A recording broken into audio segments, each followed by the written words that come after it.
Hi, Maria here. Welcome to my channel. Today I want to do a bit of a comparison video between Hibiscus Mahajád by Maison Crivelli and Hibiscus Magic by Maison Fragrance World. So Hibiscus Mahajád, such a gorgeous fragrance. It's become kind of viral. It's niche, but it's also very, very pricey. Whereas, of course, Hibiscus Magic is Middle Eastern. So I wanted to give you a bit of a comparison, let you know what my thoughts are. And before we get started, if you haven't subscribed, just go ahead and hit that button.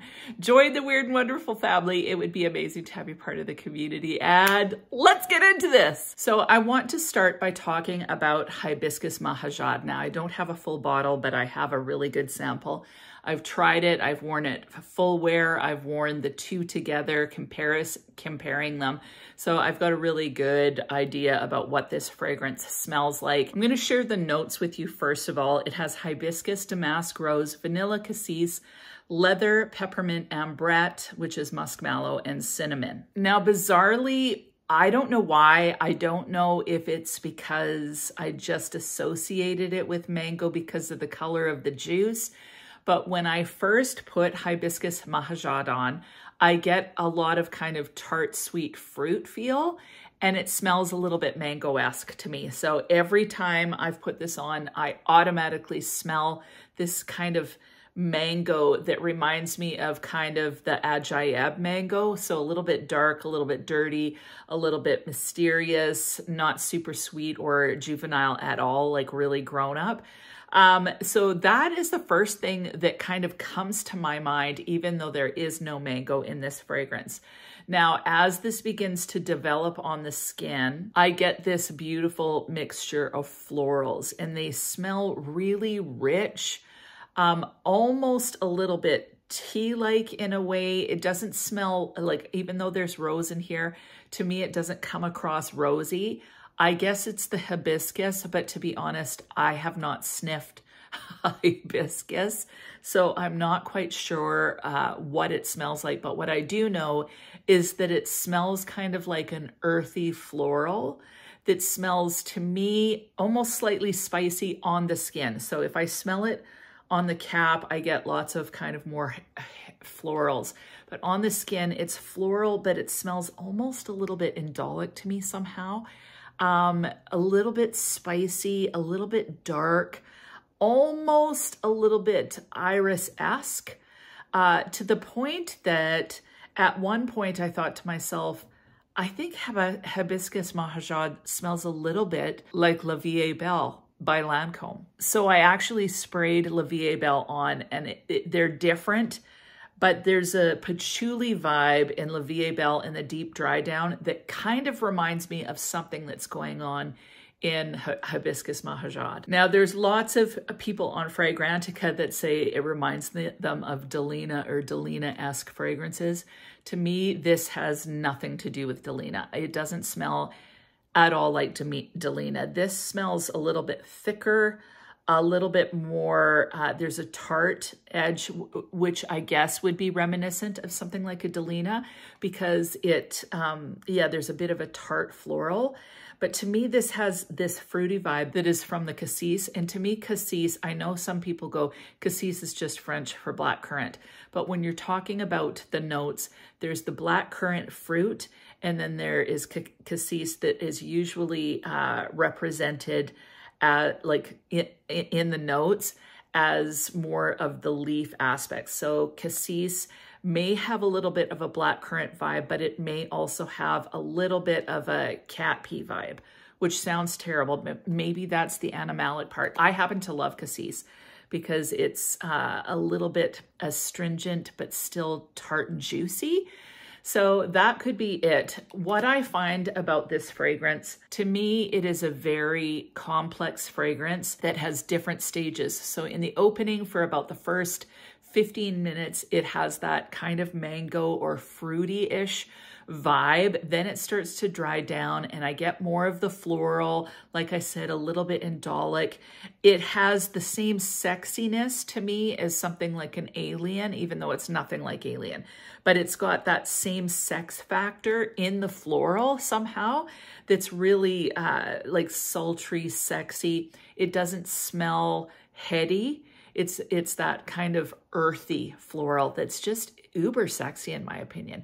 So it's got just the right amount of sweetness with this cool kind of earthy floral. How do you like this face that I'm making? It's like, ooh, it's so good. It's so good. So as that dries down, then I start to get a little bit more earthiness slash woodiness. I know there's cinnamon in it. I don't really notice the cinnamon, although I see that kind of contributing to an earthy factor. It smells patchouli-esque to me. Ambrette can smell animalic, so maybe that's the indolic factor that I'm kind of getting. I just think that this is a very interesting, unique fragrance. I don't think it smells like any of the ones that it says it's smelling like on Fragrantica, at least the ones that I've tried. But I do find this very unique. I think it's very grown, kind of a grown-up type fragrance. I don't think blind buy safe. It's very potent. So this lasts a long, long time on the skin, like way, way long, like all day long.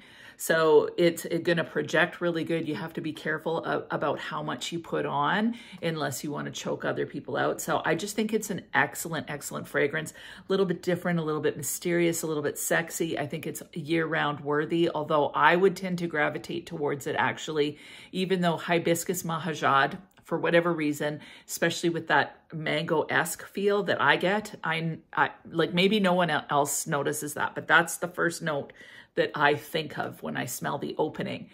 So I think summer, but to me that this is better for fall and winter, in my opinion.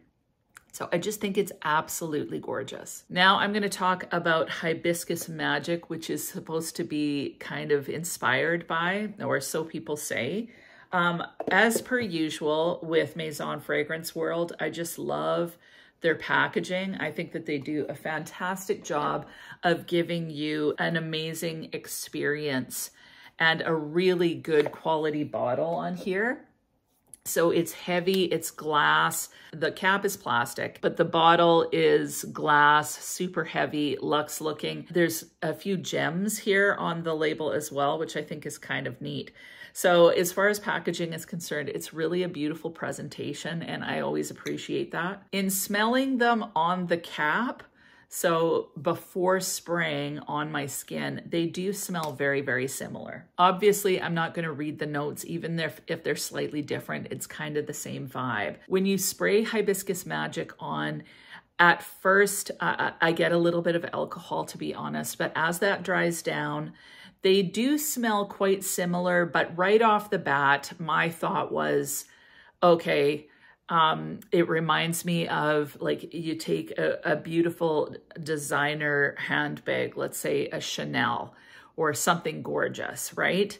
You look at the luxe leather, you look at the beautiful stitching, you look at just all those impeccable details, and you're getting this quality leather bag. Not always, but I mean, like in my thought, you're getting this quality luxury leather item. And so then you have a bag that's been made similar to that, looks really similar. This bag is like, you know, $5,000 and this bag is worth like $50,000. And so you look at the Chanel kind of knockoff. And again, I'm actually not against knockoffs because really everything, like so many things are knocked off in life. Like recipes are knocked off, clothing is knocked off, like everything that we buy in the department store at some point becomes knocked off. We learned about that in Devil Wears Prada. So shoes, you know, people take inspiration from Valentino and they put studs on the shoes. And I'm not opposed to wearing something that has studs and going, oh, it's knocking off Valentino. It's not quite the same.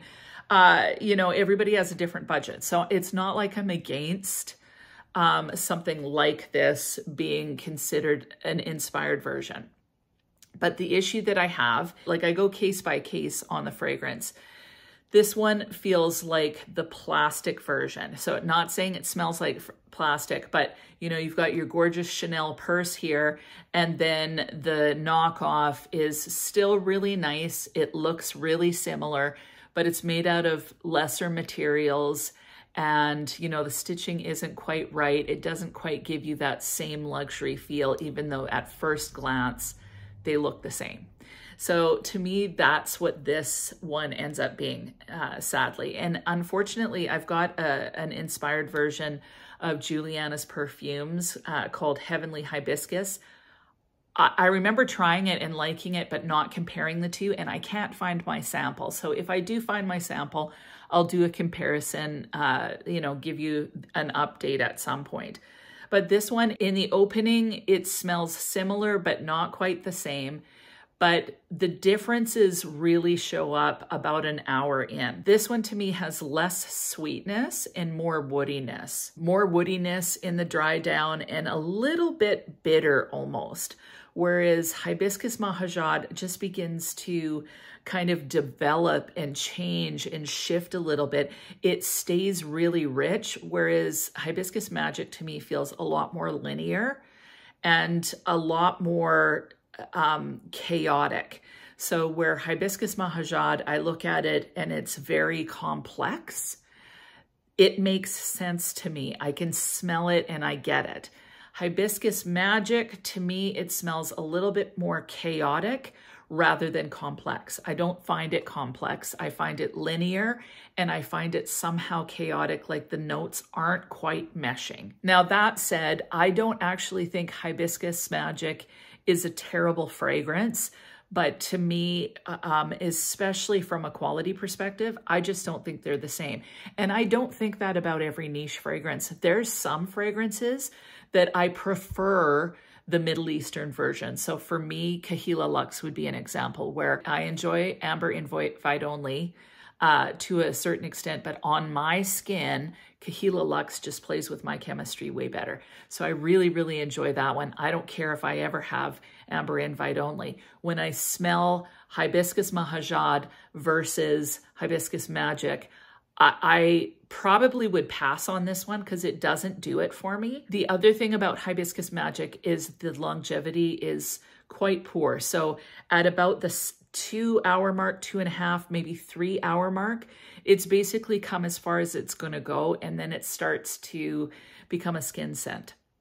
It's still nice, and actually as it dries down, it does smell better and better in my opinion, but it doesn't smell different. Whereas Hibiscus Mahajád just keeps getting more mysterious, a little bit deeper. It's almost like it opens up and gets a bit thicker and richer. And it is a powerhouse, like I said. So in this case, with these two fragrances, definitely the Hibiscus Mahajád for longevity is way better. Complexity and sexy factor, it's way better. It just smells way richer, sexier, more interesting. Hibiscus Magic is nice, but it feels like the skeleton of the fragrance rather than the whole entire thing. The longevity isn't as good, and yeah, it smells a lot more linear, and it almost goes bitter on my skin in the end. And very, like after 4-5 hours on my skin, it's more of a skin scent, whereas Hibiscus Mahajád, I can smell it. It projects for a long, long time. So I know that's kind of disappointing because I know we always want the Middle Eastern ones to be stronger and to be just amazing. In this case, and I love a lot of Maison Fragrance World's offerings. I think they're an excellent house, but this one to me just missed the mark. I'd say as far as likeness is concerned, it's hard to do a comparison, like a percentage, but I'd say it's very reminiscent. I can see where they're going. I'd give it about a 65. There are times, especially in the first hour to 2 hours, where I would smell one and then smell the other, and I couldn't smell the second one that I smelled, which means to me that they smell similar. So they definitely have a similar vibe. Again, Hibiscus Magic, it isn't a bad fragrance, but as far as longevity in particular, a lot of times when you're going for a Middle Eastern fragrance, you're looking for that major longevity. And this one, the longevity just isn't great. So those are my thoughts. Hibiscus Mahajád is leagues above this one. It's not always the case. So for instance, with Bianco Latte versus Eclair, I still thought Bianco Latte was a better fragrance, and Bianco Latte was like, you know, the price range. I paid about $70 for my Eclair. Bianco Latte is 180, so it's a little bit closer. I'm not sure how much this is, but my guess is it's around $40, $50. Hibiscus Mahajád for a 50 ml, this is 80 mils.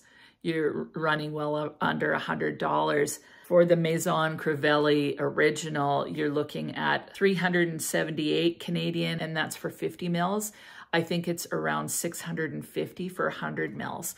So really, really pricey. So from that perspective, you know, there's a huge difference in price. And again, everybody's budget is different. If you love Hibiscus Mahajád, you're just like, oh, but you don't have the budget for it, then I would actually pass on this one and look for a different dupe. Unfortunately, I don't think that this one is close enough. Like I said, not a bad product. If you're just judging it on its own, you get a bit of sweet floral, gets a little bit indolic, a little bit woody. So it's not like it's a bad fragrance. It still is sexy, but it pales in comparison to the original. And for me, the original is just like, it's just a better smell to me overall. So those are my thoughts, a lot of long wordy thoughts, but my thoughts nevertheless. What about you? If you guys have tried them, please weigh in. Again, mine is just my opinion. Some people might smell the two and go, oh, they smell identical. So please leave in the comments what you think. And other than that, have an amazing week and we'll talk to you soon.